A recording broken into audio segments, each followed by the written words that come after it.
email. Okay, the recording's on. You can email our email, which I will write in the chat. We rise social work at gmail.com.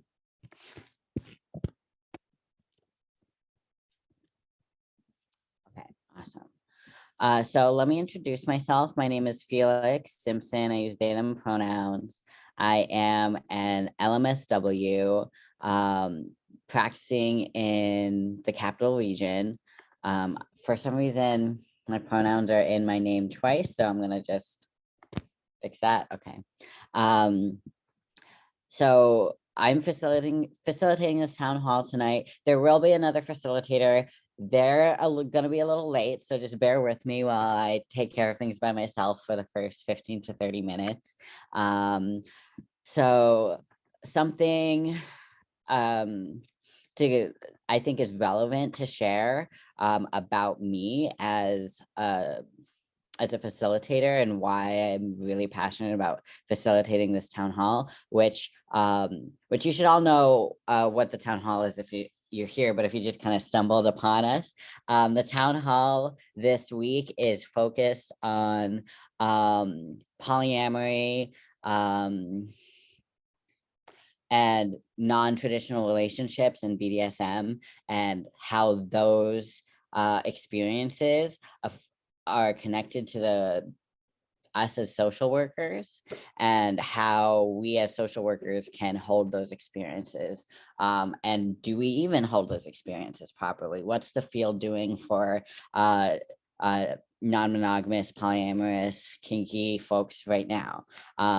And so this is also going to be a very queer space as well. And just a reminder, our town halls, if you identify as queer or trans, feel free to, when we start asking questions and sharing as a group, feel free to unmute or raise your hand through the function in Zoom. It's under reactions in the bottom, like your bottom bar. You can click raise hand and then we can call on you. If you identify as cisgender and heterosexual, then we ask that you not speak in the town hall using your microphone, but you can feel free to use the chat. For this town hall, it's a little bit different just because there are cisgender, heterosexual, polyamorous, kinky people who, you know, whose experiences are connected, and we should talk about that. So making sure that those voices are heard as well is okay too. But we are centering queer and trans folks.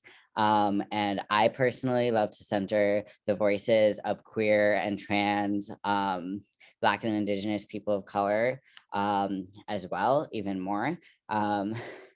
So why don't we go through some of the guidelines that community agreements that we have. All right.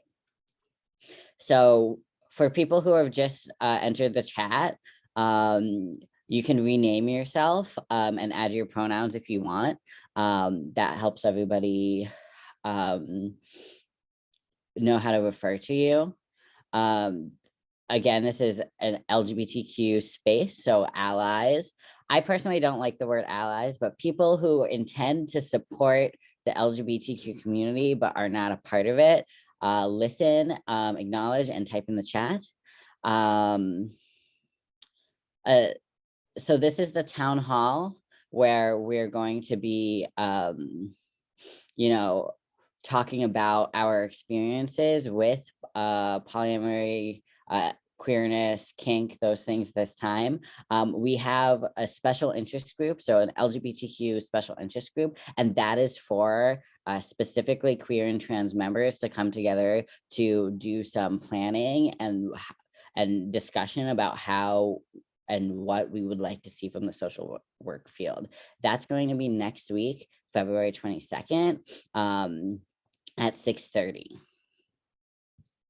Okay, let's see.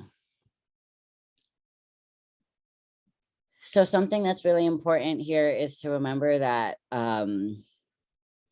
we're taught misinformation all the time. And I would say especially and particularly with polyamory and BDSM and those kinds of topics, misinformation is everywhere. So you might hear something that is misinformed in here, and recognize that we're all learning, and this is a space that it's okay to make mistakes.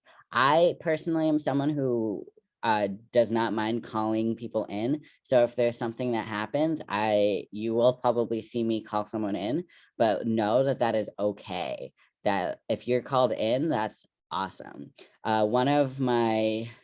Someone that I, look up to very much in the social work field says it really great. And they said that accountability is a form of love.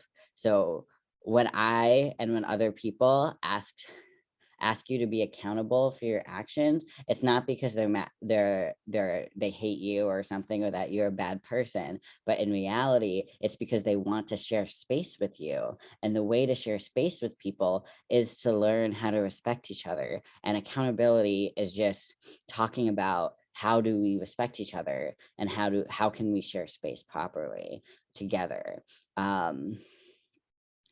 So it's important to remember that. It's important that so many of us are working really hard to overcome oppression and phobias and systemic discrimination and oppression and institutionalized forces. So those are things that are at play even in a group like this. We have internalized biases that we need to assess for ourselves.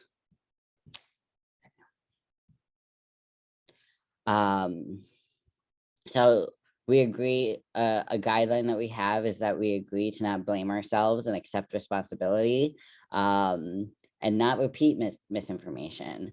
We acknowledge that we are all in different spaces of learning, and we agree that no one should be required to speak for their group. Everyone here has come to learn. So even me as a facilitator, I would consider myself highly knowledgeable in gender and sexuality. I was a queer and kink centered sex educator before I was a therapist, a social worker. But even me here, I am committed to coming to the space to learn, and I can make mistakes as well. So I think it's really important to remember that for all of us. Okay. Let's see here. So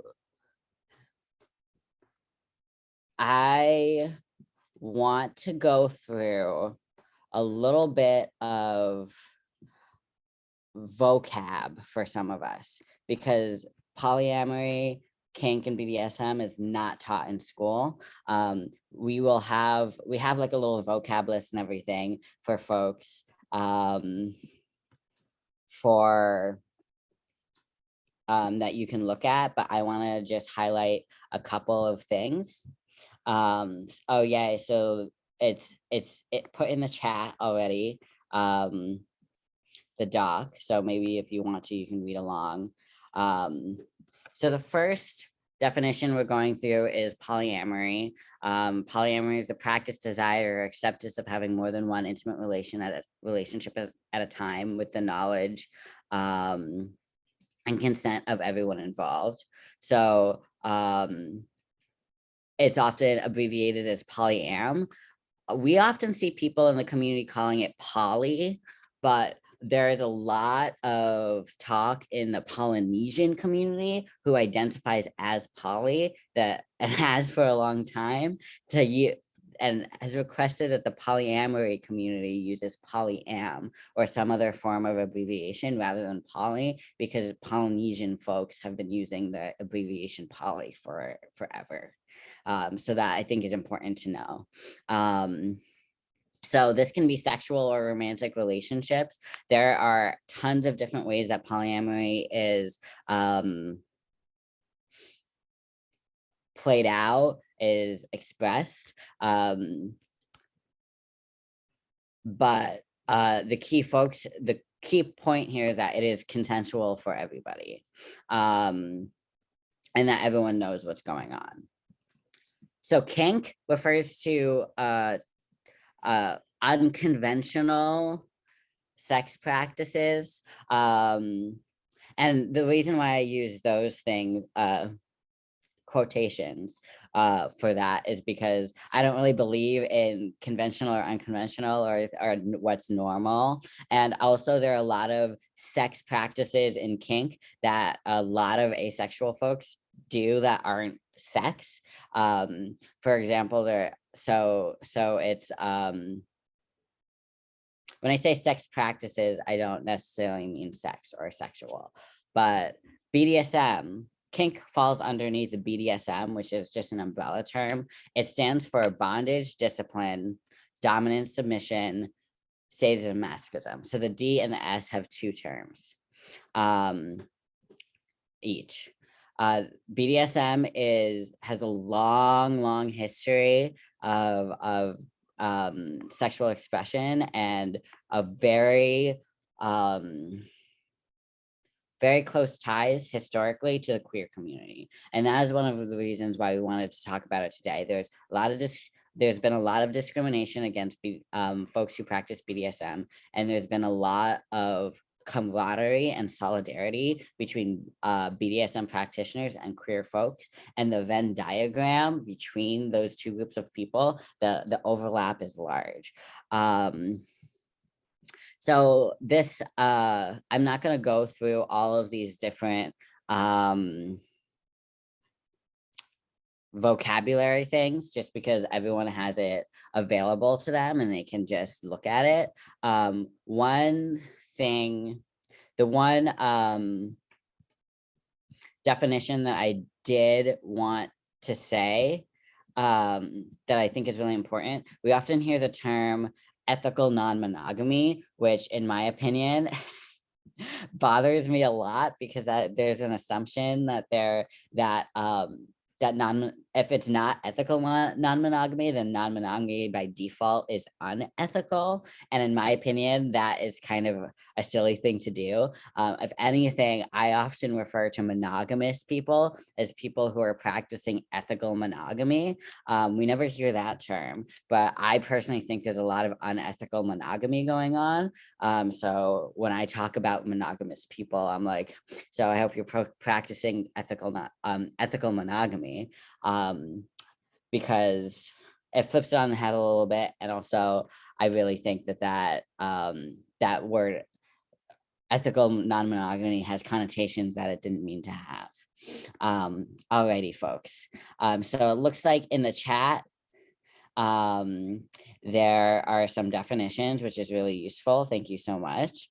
What I'm going to do now is take a look at some of the questions that we have, and I could talk a lot about my experiences as a kinky person, and also as a person who works with polyamorous and kinky folks every day in my profession as a therapist.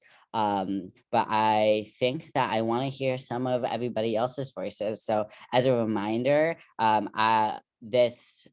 if you identify as LGBTQ, queer, trans, and or polyamorous, or kinky, or something like that, one of the identities that we're centering tonight, then feel free to raise your hand in your reactions, or jump in or unmute yourself, and then share with your voice. And if you don't identify with any of those identities, then feel free to use the chat. and any of like the reaction buttons and stuff to show your support. So my first question is like, what is your first reaction when you hear like, we're having this town hall about social work and polyamory, kink, and BDSM and non-traditional relationships? What's your first reaction, and what do you think of these things?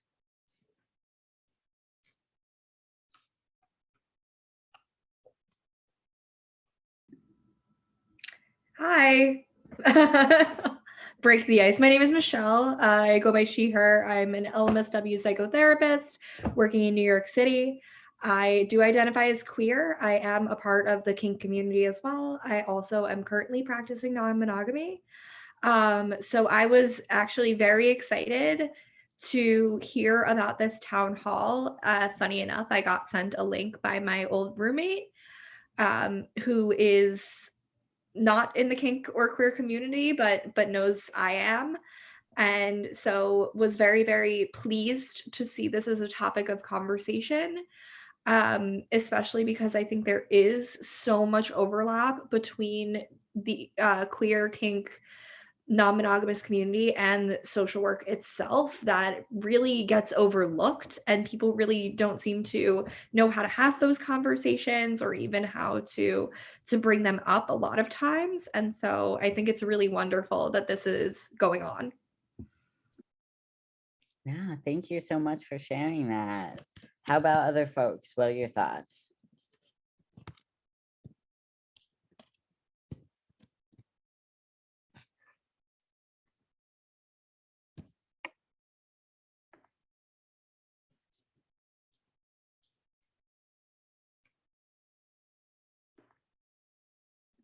I can share. My name's Rox. I use she, they pronouns, also identify as queer. I was also excited, but also I should probably lead. I'm one of the leaders of the meeting. So like I knew this was happening kind of sooner. But also I think when the idea came up, I was excited. I also have been a part of the like kink community, been recently exploring more. I think there's different terms like monogamous-ish or like different areas of polyamory, which has been like really cool. But also I think just to be in community with other folks who practice and are knowledgeable and are aware has been some of the most like enlightening, like non-judgmental, open-minded spaces that I've been in. And I think I just always enjoy the community that is built just from being around other folks who are part of the community. And then also I just feel like it should be more talked about in social work. Like there's so many people practicing, and it's like every area that is deemed, as Felix was saying, like unconventional, those are the things you have to take like a separate outside class for. And I just think that's interesting considering like all the things that are very normative or whatever word you want to use, like those are taught as like core classes and can't be missed. But like LGBTQ, like, oh, you can miss that one. Like, I don't know if you can. Maybe we should stop missing those ones. So yeah, just looking forward to this conversation, what other folks have to share.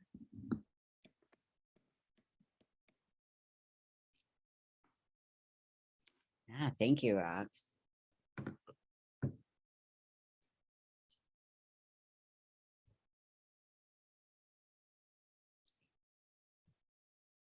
I see some people in the chat are talking about how it's difficult to find therapists who are knowledgeable about this topic. Absolutely, it is so hard. It's not something that a lot of people have in their toolbox, and it's also not something that is like super easy to find like CEUs on or anything like that either. So it's like hard to get educated on it as well.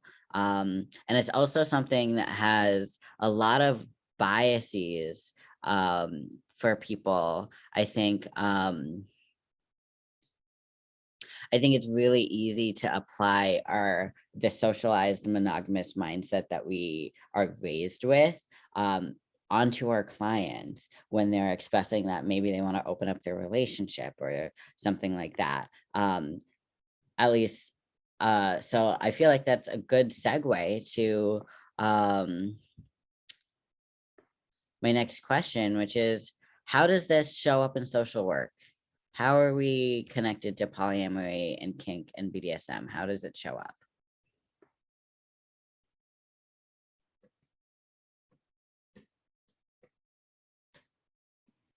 Hi, I'm Antoinette, pan, cis, person of color.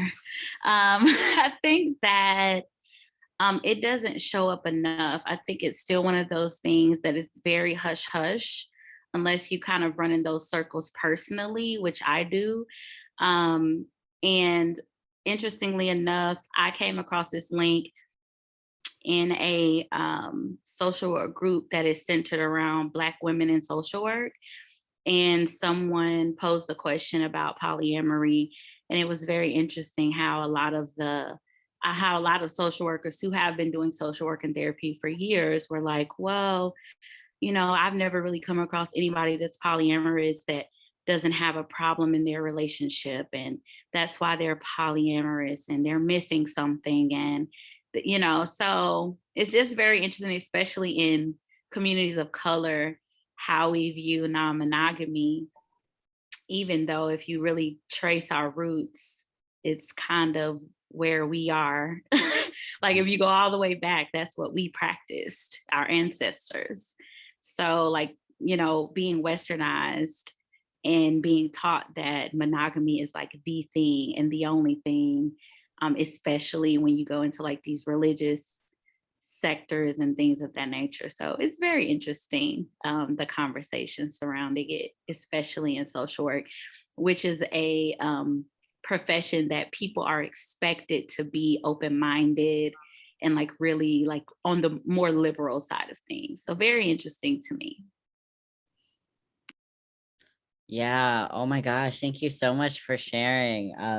I think you're so right about, communities of color and things like that. And what I've noticed as a colonized person, I am very much half colonizer, half colonized. My mother is Filipino. My father is white. It is really interesting the ways that on how colonization affects marginalized people and how we somehow upheld the values that were forced upon us through colonization, as if they're our own values, and like that's not necessarily the case. I think you're completely right about that. And what you said about how like I haven't met how people who have said I haven't met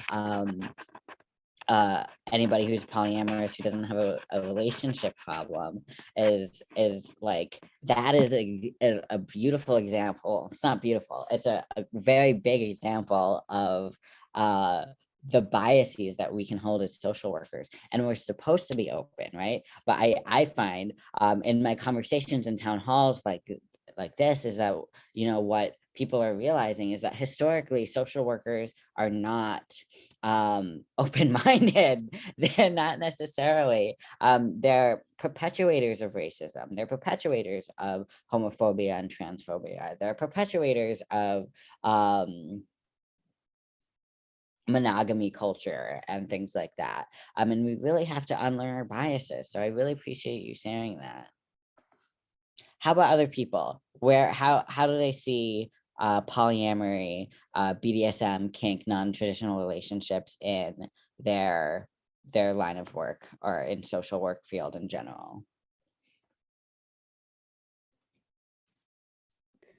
Hi everyone, I'm Melissa. I identify as queer and I'm joining from Western New York, Buffalo area. I also am a part of the kink community, and a thing that I have seen repeated, whether it be in online discussions, TikTok videos, forums, is that there are a lot of people out there who are using or enjoying kink as a means of processing trauma, whether it's sexual trauma or other traumas that have played out in their lives. Kink becomes a really positive and meaningful escape. And I think that that is an area where social workers would really do well to keep that in mind when they are talking to these people, that by being kink positive, we are also being trauma informed. I don't always know if that link is apparent, and I think that's just something that's really important to keep in mind, because a lot of these folks are unfortunately having experience of being shamed, when what they're doing is actually kind of incredible in a lot of ways. You're in a community, reading the way that people are learning to essentially cope and rise above. It's deserving of the kink positivity that is available to us as social workers. Wow, that was beautifully said, Melissa. Like, I really, really appreciate that. And I think that really hit me as someone who has been kinky for my whole life. And, as someone who was a service user of therapists and folks who were supposed to be trauma informed, were supposed to be understanding of my experience, I'll share two different things therapists said to me. One was really not so great, and the other one was like the perfect thing to say. And I think that's really important in like talking about how being kink aware shows up and the impact. When I was in college, I was a part of a BDSM training house chateau thing that was a really important part of my life. I trained as a submissive, I trained as a dominant there. And I had a therapist as part of in college who asked me, so you say you're a submissive, but you say you're also a feminist. How do those things line up for you? As if they like don't line up, when like anyone who's kink aware would understand that those things like go really hand in hand for a lot of people. And what ended up happening is I had to educate my therapist, and I also had to like assert this thing and about this, like I had to break down this person was like, the biases that this person had, and it was like not my job as a client to do that. So that was horrible. But then the second time I had a different therapist who was much better, and I liked her a lot better, and I was struggling with setting boundaries with someone who I was in a kink relationship with, which is really important. And she said to me, what I know about kink and BDSM is that consent is incredibly important. So tell me a little bit more about, like, that seems like a value that you have. Tell me a little bit more about that value and like how you can express that value in your choices with this person right now. And I was like, oh, so much better, makes so much sense. This person has utilized, I don't know how much knowledge of kink they actually had. Maybe they researched it because they knew I was kinky, but they utilized the knowledge that they had to really be able to make me have a choice, or like understand my own choices and understand how to stay true to my values. And that is the potential of kink aware therapists. And I think that's really, really important. So let's see. Anybody else have, some thoughts about how it shows up in social work, or potentially how it could show up in social work if you're someone who hasn't seen it personally?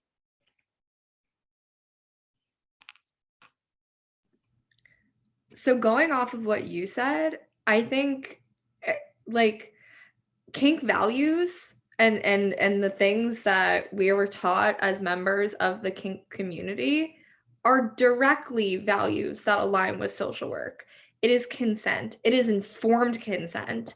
It is being able to bring all of yourself into a space, to be able to develop, to have those partnerships develop in really meaningful ways, to be able to bring your emotions and show up for a person in a way that isn't necessarily the norm in non-kink dynamics.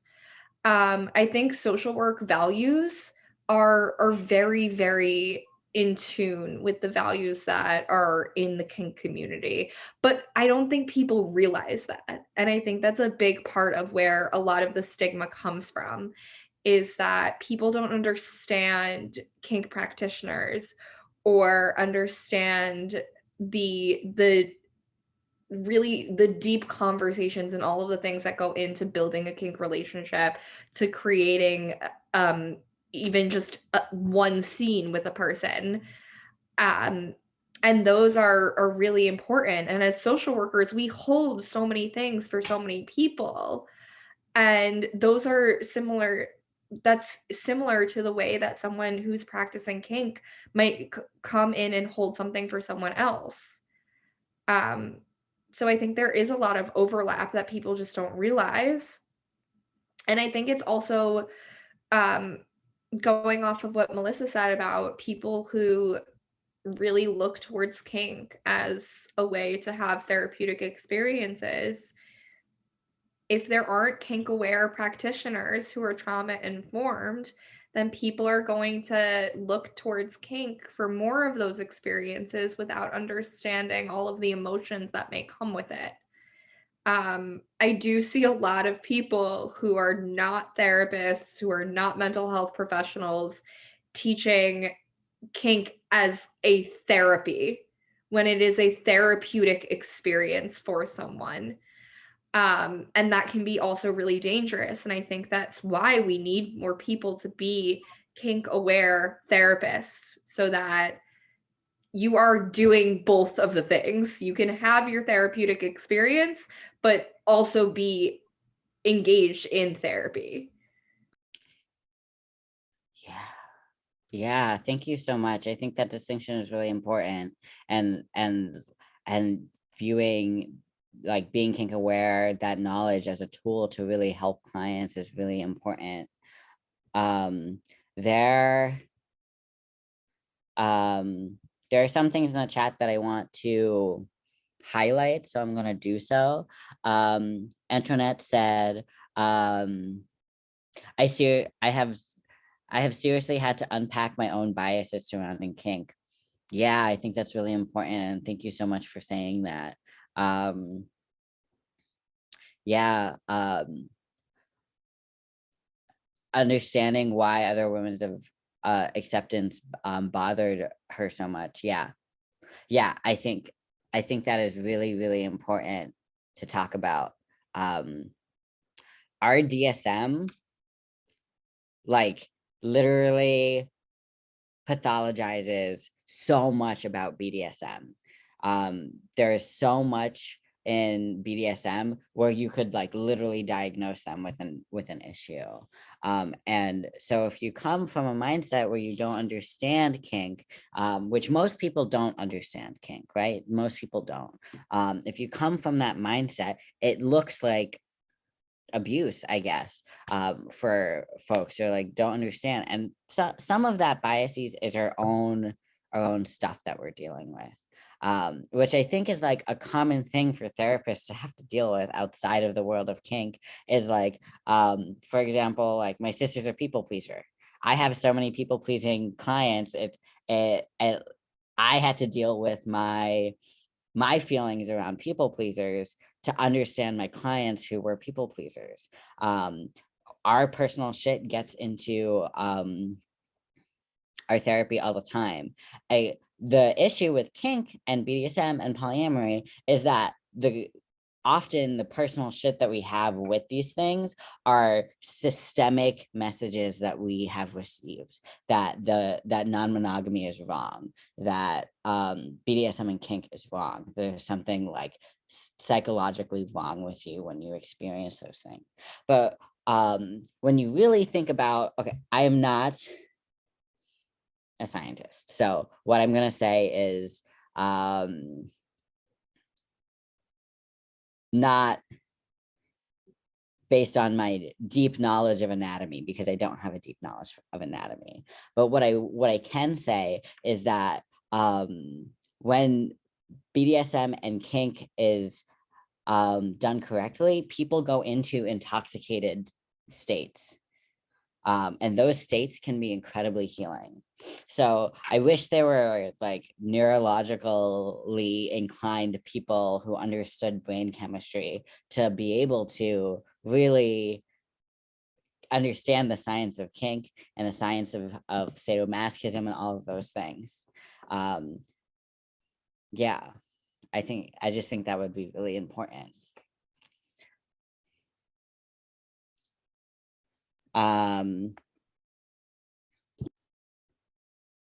I feel like did someone unmute for a second and wanted to say something before I continue? Hi, my name's Tate. I use they them pronouns and I'm in Brooklyn. And I'm also queer, non-binary and polyamorous and kinky. So fall into a lot of those categories. But I was just thinking about and I started typing in the chat, but think it's important to vocalize that like even within the community, like judgments that like I have of other folks within the community too, and like what that looks like to really unravel like my own like sense of like why do I like why is it easier to assert like certain beliefs about like certain folks within community and how that asserts like power dynamics that replicate the bigger system of like the beliefs that like we're like trained to and programmed to assert around like what's wrong and what's right and like take away people's self-determination when it comes to pleasure. So I think that that's like really like and that's embedded in like social work practices as like I'm working with clients too, is like how am I asserting like my own beliefs, and then like also how am I holding space for people that are projecting certain things about me, and letting them unravel their own like patterns and beliefs around like their own self-determination. So I think that that's like something that I process through, even if I'm not like working with queer clients, if I'm not working with like trans folks, if I'm working like with white folks, which is like different dynamics that are harder, and include like a lot of people's projections around like who I am, like what I believe in, like how I practice, what pleasure means to me as a practitioner, and then like how they're utilizing like my sense of being and my location of self like to work through their own like beliefs and traumas that like are coming up. So that's how I think that like it pops up in my everyday practice. Thank you so much for sharing that. And I think that's really important, an important point you're making there.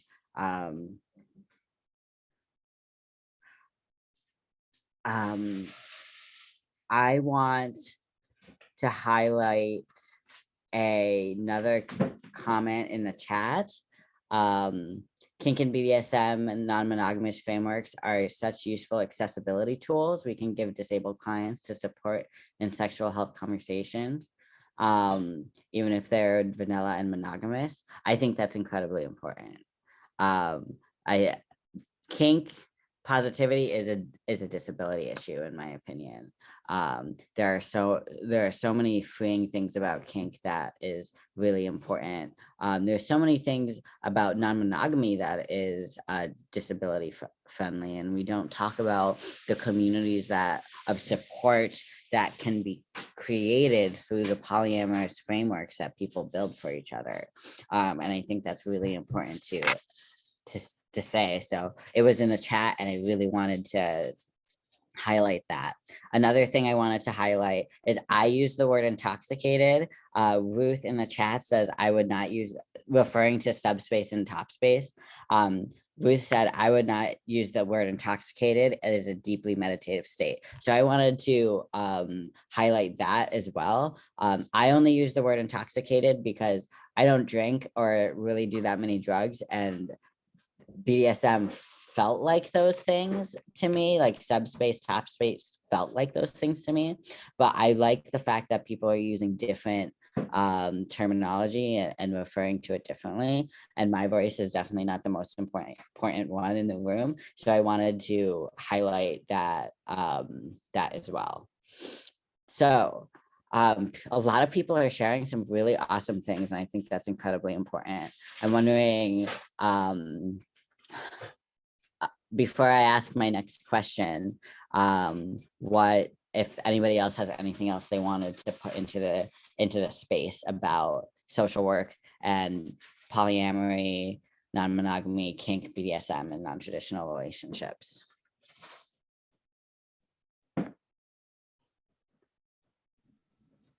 I just wanted to provide some clarification for those who might not know what subspace or topspace is. It is, I describe it as I do say it is an altered state.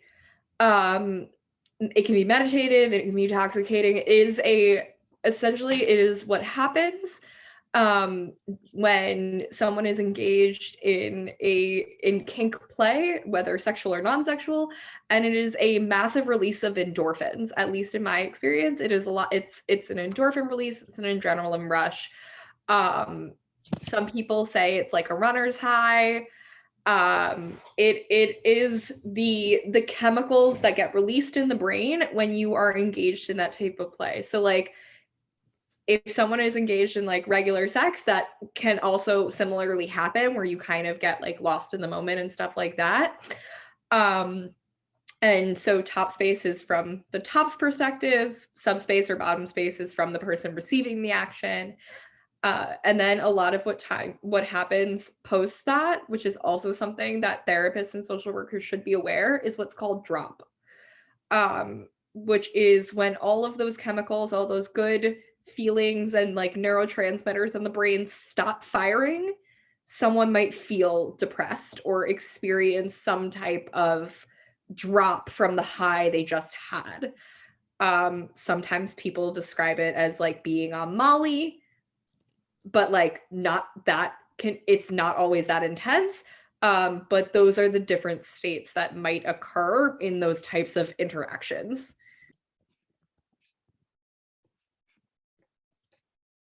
Yeah, thank you so much for clarifying that. That was my bad for not clarifying that. Ruth, you have your hand up. You want to speak?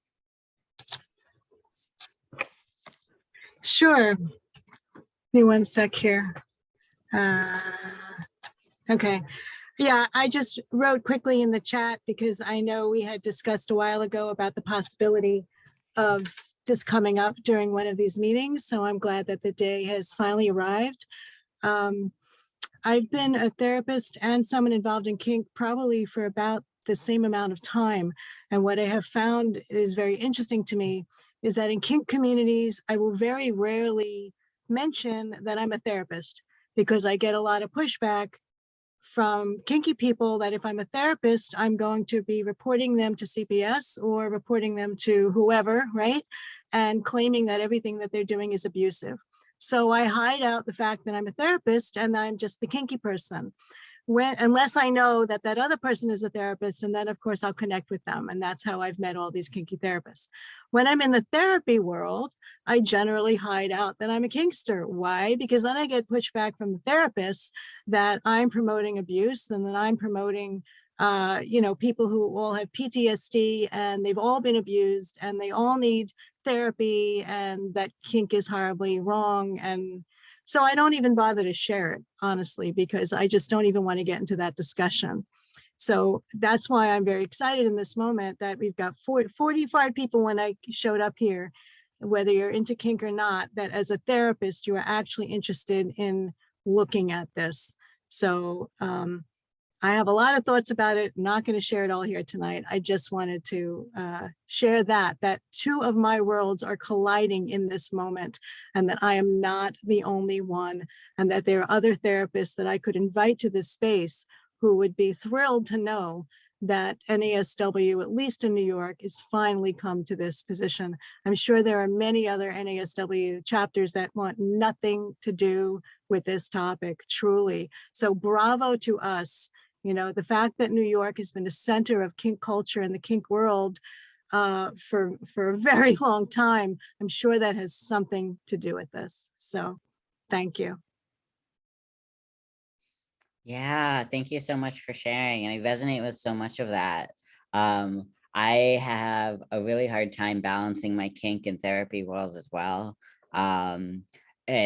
I've recently restarted, I'm super excited. I used to do Kink 101 workshops for like college students and stuff back before the pandemic, when I was like really active in kink and like going to parties and like doing community stuff and everything like that. And I finally restarted doing pandemic stuff, or not, sorry, doing workshops, even though there's a pandemic. And I had this dilemma. I was like, how do I be up? I don't believe in professionalism. I think it's white supremacy, but how do I be professional in a, and also be out there in front of a group of college students, like intimately talking about sex and kink and like those kinds of things. What I realized is that if I had a client who was so deeply disturbed that to find out that I am also a kink educator, that they wouldn't see me, then maybe it's not the right fit and they shouldn't see me. And that was like an interesting thing to come to. I used to be a professional dominatrix for a hot minute. I still don't think that I can be a professional dominatrix and a therapist at the same time. Like those worlds are going to collide a little bit. But what I can do is be a kink educator. And I literally this weekend did my first Kink 101, and someone was like, can I be your can I be one of your clients? Like came up to me afterwards. And I realized like those are the kind of people who need therapists, like who are kink aware and who are there. And like, it's actually important for me to do this kind of work, to do both of those things, because otherwise there aren't those things there. So my next question for everyone is, and I think I kind of mostly know this answer already, but I think it's still important to ask. Do you feel represented in the realm of social work, and having, you know, non-monogamy or kink, BDSM, any of those things as being part of your life? Do you feel represented?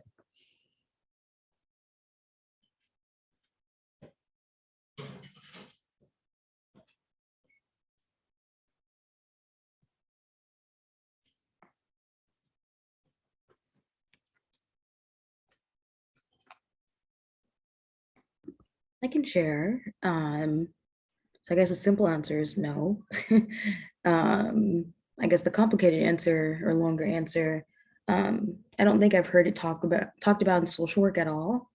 I think I happen to be a part of, I go to NYU and there's a sex positive group there that I'm a part of, which is amazing, lovely space. That is the first space and group that has like talked about it and like has been open and been just like a great community.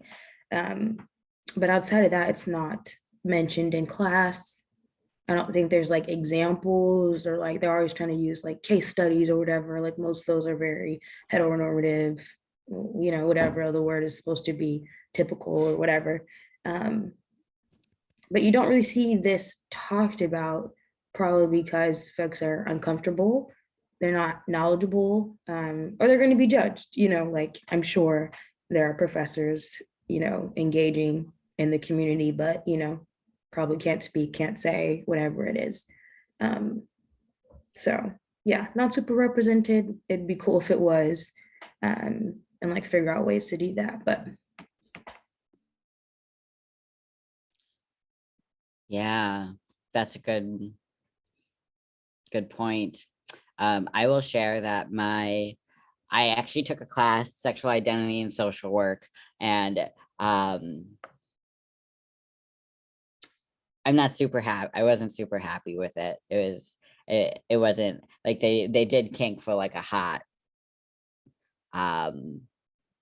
like half a lesson, like kind of thing, like what we didn't really dive into it kind of stuff. But the fact that it was there, it was there. I wouldn't say that it was, I felt represented at all. Did anyone have experiences where they feel represented?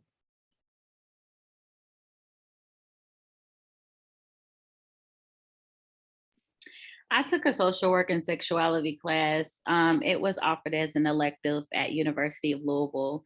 And we did spend some time on kink, BDSM. We spent time on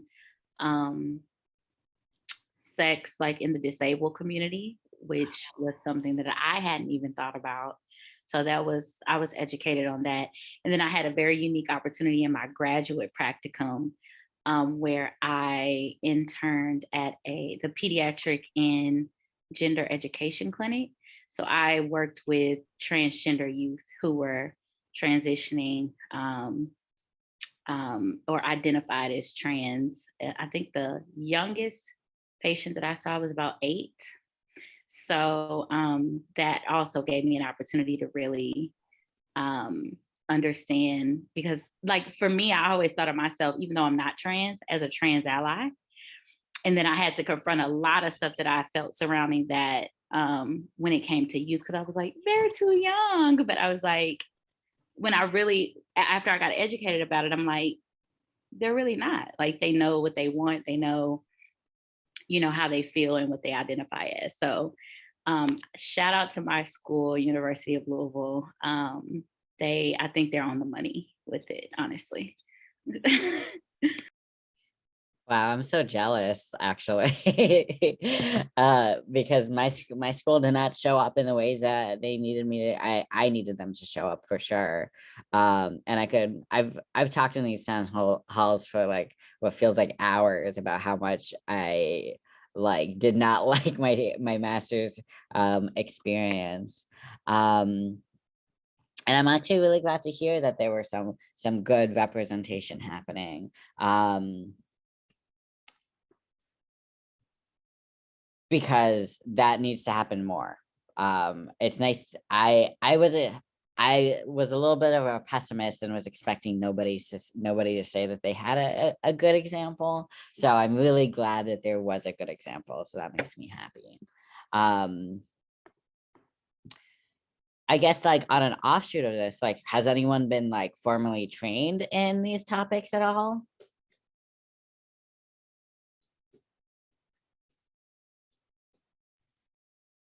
I have. Do you wanna say something about that, Ruth? Do you want to be exactly what is it that you want me to share about? Just like your experience being like trained in like these topics for social work, and like what was that like? Okay, so I'm a conference junkie, I'm a retreat junkie, and I'm a lifelong learner. And so I just dive into whatever topic I'm interested in. And so pre-pandemic, I traveled a lot to a lot of different events. And what I found is when there was a professional track to a certain event, and yes, I'm using the word professional because that's the one that offered CEUs and cost a lot of money. And often you could not get the CEUs if you were out of New York State. And so what that sometimes meant is I would take the non-CEU track and be with the lay people, right? The non-professionals. And I actually enjoyed that way much more and got a lot more out of it. Sometimes I shared that I was a therapist, sometimes I didn't, but I felt like I got much more of the real deal of what was really happening, rather than if I took a professional track. So I would give that as a helpful hint. If you have the opportunity to attend something and you need to pick between getting the CEUs or not, you might actually want to hang out with us, right? And be with the people that we're supposed to be working with, and you'll get a very different point of view. What I found is when I would check out the professional tracks, there was a lot of biases, misrepresentation, and confusion amongst the people attending. there weren't spaces for people to actually share their thoughts and feelings about what they had just learned. And until that changes, and unless I'm willing to do those classes, which at the moment I'm not, I think that will continue. And until there's more of us here that are able to go into those spaces and are willing to stand up and say, hey, wait a minute, that's not my experience, right? Or that's not what my clients are saying. So that's one thing that I would want to share. And that if you are choosing to go to a kink event, consider looking for the other therapists and the other healers that are there and connect with them, because they will give you some very good ideas about how working as a therapist with clients who are kinky can be very useful and helpful for those clients.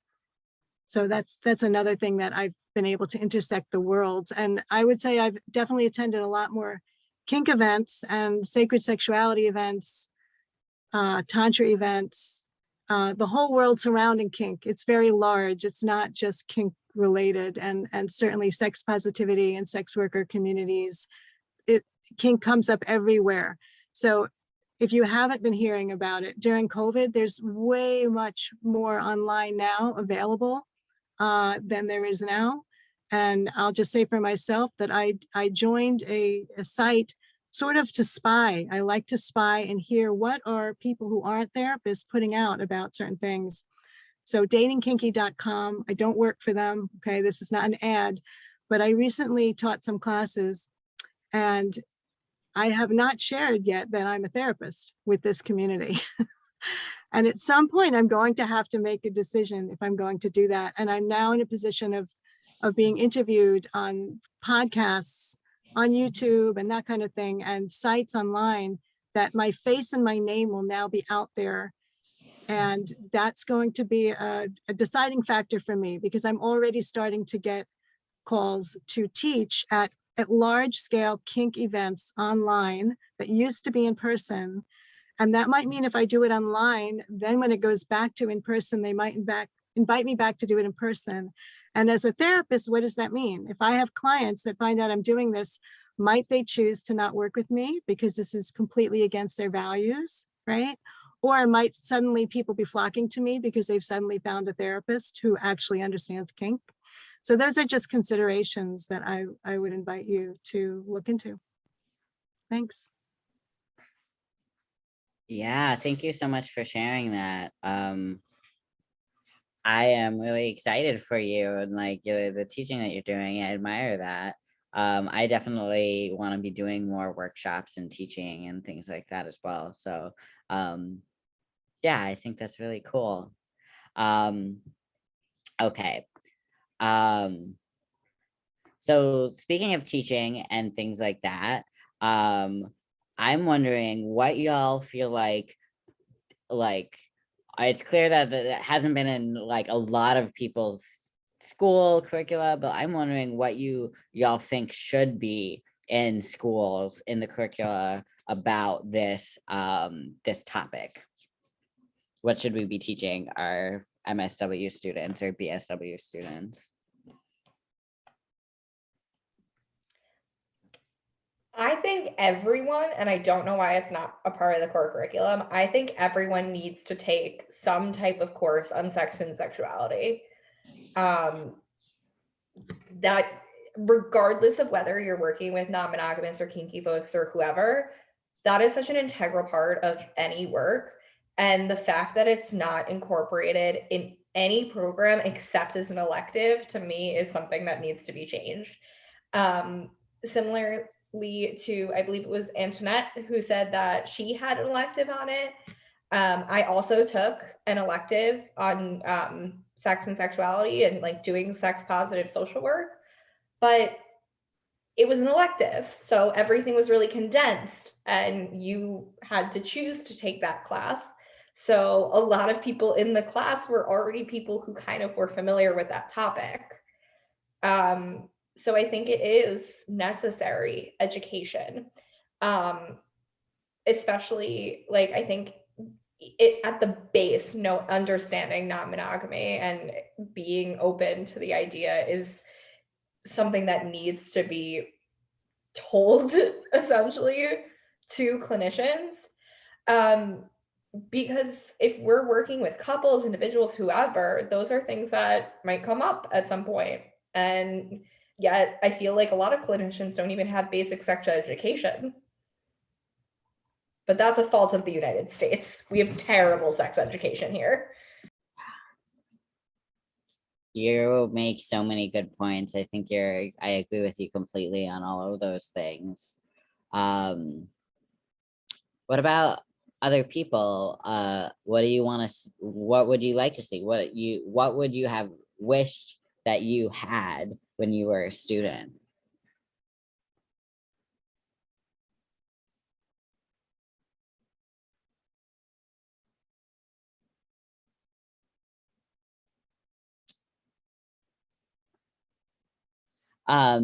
Spence, I can't hear you. It says you're unmuted, but I can't hear you. Apologize. You're good now. Can you repeat yourself? Yeah, so I went to social work school a while ago. I'm 66 years old. And needless to say, when I went to social work school, this was never discussed in any classroom, and I went to what I thought at the time, and probably still was, a good social work school, Hunter College School of Social Work, now called Silverman. But when I went, AIDS was the main topic of conversation, and it's sort of like closed out a lot of other things. And since sex was generally regarded among, as a risk factor, it wasn't regarded as a sort of like a positive part of life. It was extremely difficult to have those conversations. And the reason I'm so happy to hear what everybody's talking about here is because I need the education.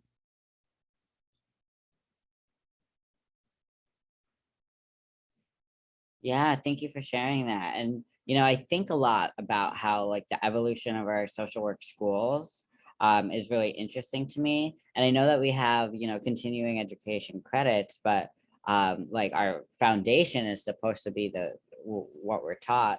And there are a lot of social workers who are just existing without the learning part and don't seem to feel like they need to learn part. And that just like blows my mind. Like Ruth said that she was a lifelong learner. I also feel the same way. Like I think that's so important as part of being a social worker. Appreciate that. Yeah. All right, so anybody else have anything that they want to share about what they would have liked as a student, or if you are a student, like what you want to see, things like that? I'm a current student. I'm at the University of Louisville studying social work and couple and family therapy. I apologize for joining late. I had a couple clients tonight. I did take a human sexuality course, and we talked about consensual non-monogamy and even BDSM in that. It wasn't the full focus of the course. It was an elective, but Indiana requires it for licensure. So it is on its way to maybe being required for licensure in Kentucky in the near future. So there's a possibility that it could become part of the core curriculum. I think like 60% of our students take the elective right now. On the couple and family therapy side, we had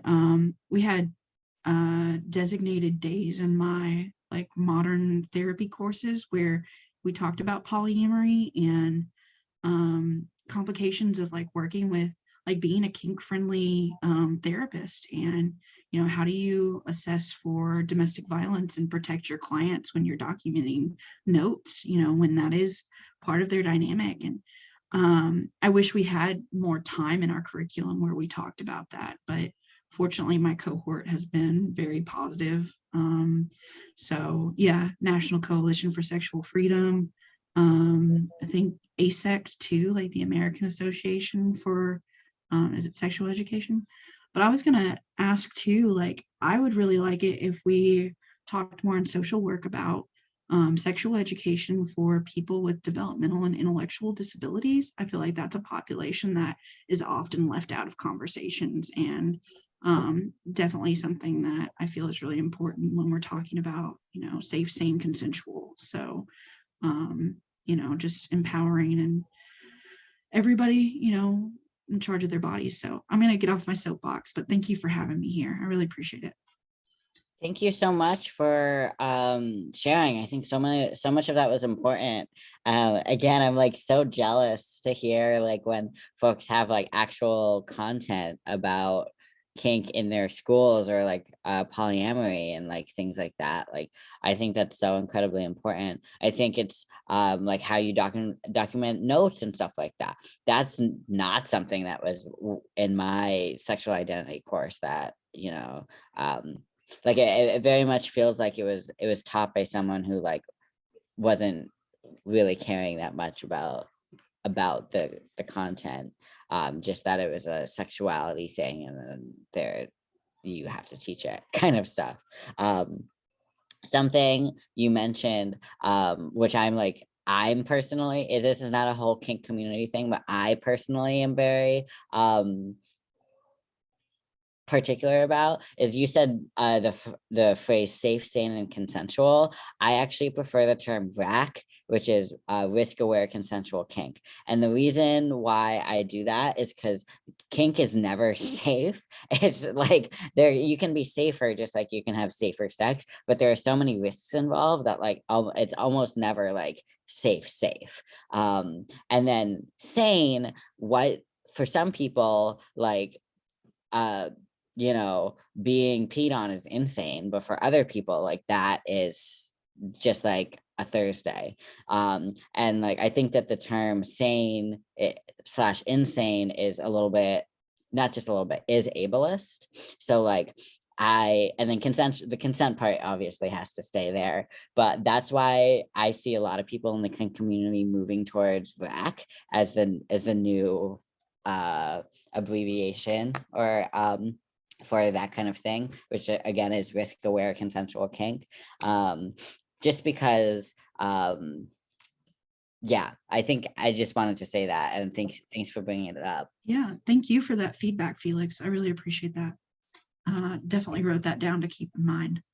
Yeah. It's just when I teach my kink 101s, I mention that all the time, because I think that's really important.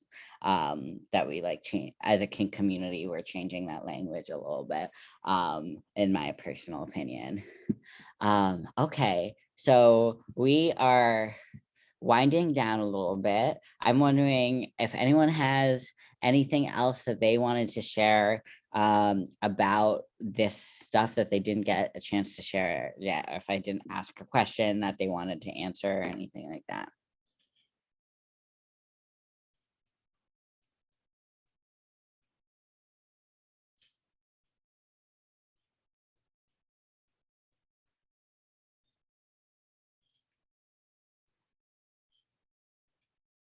Okay, I'm just going to say that I've received several chats directly to me, which I greatly appreciate. And what that tells me is that people want more information.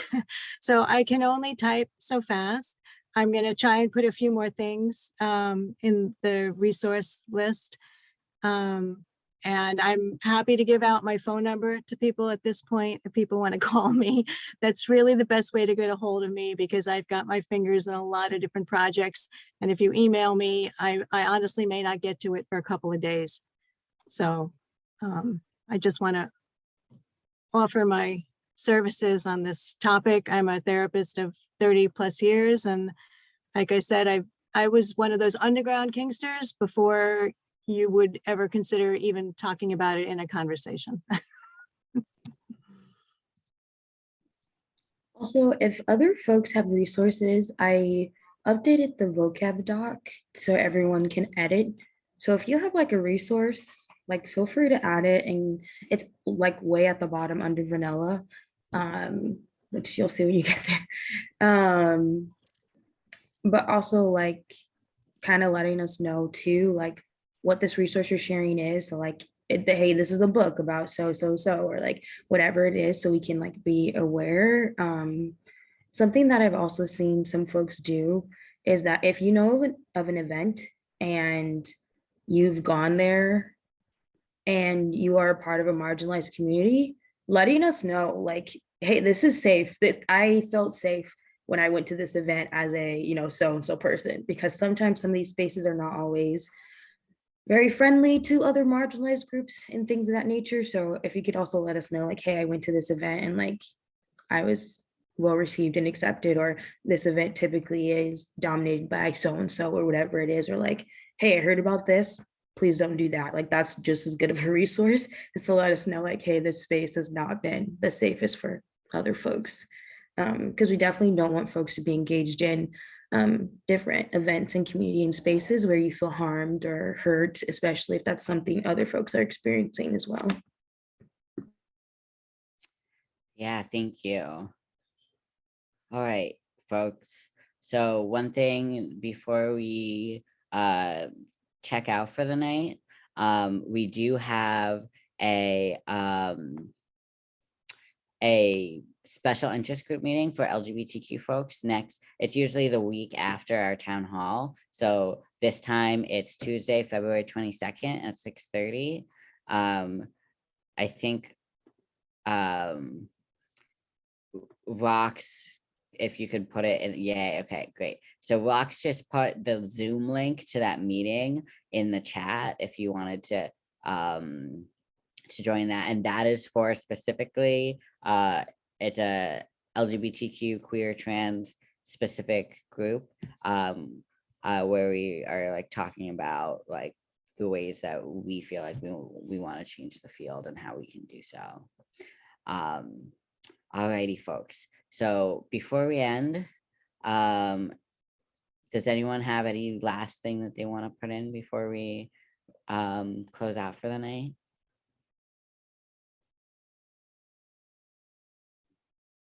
One last thing, I did want to share other like aspects. So we are like a leadership team and there are positions open. So if anyone is like wanting to be involved or wanting to help out in a more like dedicated space and you have the time, I posted the link in the chat. Oh, Widener, my friend goes there. If anyone is wanting to be added to the emailing list, please send it in the chat.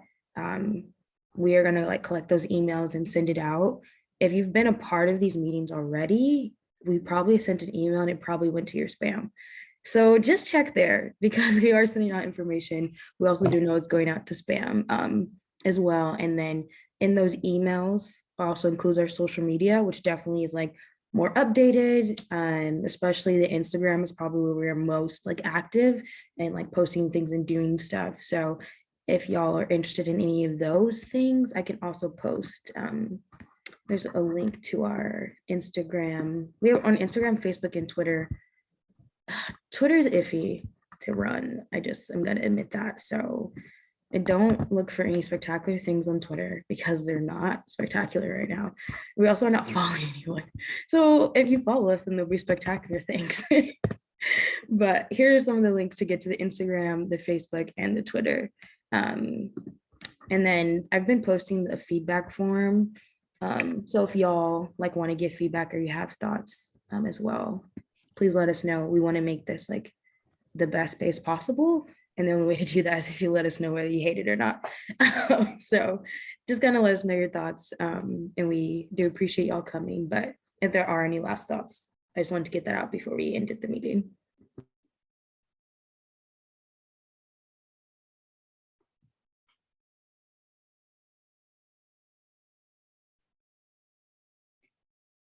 Okay, folks, thank you so much for being here. This was a really good group tonight, and I really appreciated everyone's showing up and contributing and hearing everyone's voices. It was really, really nice. I appreciate it. So I hope to see some of y'all in our SIG meeting or special interest group meeting next week, and look out for the rest of our town halls. They happen monthly. So I'm really excited for that this year. Great. Okay. Thank you, everybody, and I hope to see you in future meetings.